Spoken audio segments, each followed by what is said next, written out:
Ils se sont tous donné rendez-vous à Saint-André pour tester le plastron électronique à l'occasion du trophée organisé par le TKD 974. On a rencontré d'abord les entraîneurs à qui l'on a demandé s'ils avaient l'habitude de travailler avec ce nouvel équipement. C'est un système qui vient de se faire connaître au niveau du taekwondo, mais ici à La Réunion il n'y en a pas beaucoup. Et nous, dans notre club, ça nous pose problème parce qu'il n'y a aucun combattant qui a pu tester ce matériel-là. Non, à l'heure d'aujourd'hui, il n'y a qu'un seul club sur La Réunion qui a pu acquérir ce matériel.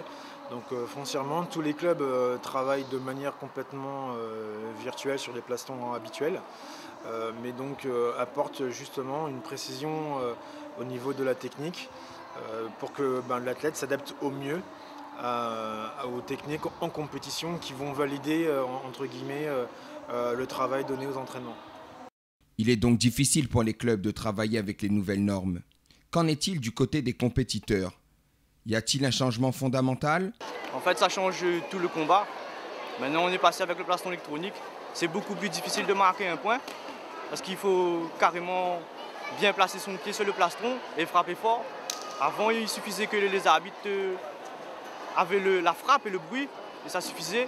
Maintenant, tout a changé avec les nouvelles règles et c'est beaucoup plus difficile de marquer un point.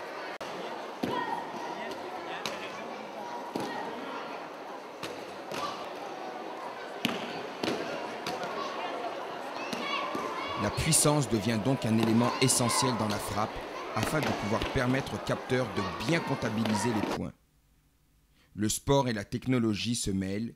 Cela a forcément un coût qu'a supporté la Ligue réunionnaise de taekwondo, comme nous le rappelle la présidente. Bien, déjà, la Ligue a commencé à s'intéresser à ces nouvelles normes depuis la saison 2011-2012.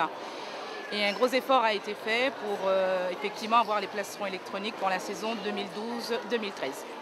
Donc, chose a été faite. La Ligue a investi dans les plastrons électroniques parce que toutes les compétitions nationales, internationales se font au plastron électronique. C'est donc un outil sur lequel devaient travailler nos athlètes. Et grâce aux instances régionales et générales et aussi à la DGSCS, nous avons pu acheter nos plastrons électroniques. Toujours est-il que les taekwondoïstes prennent énormément de plaisir sur le tapis avec un seul objectif, remporter la victoire et par là même le combat.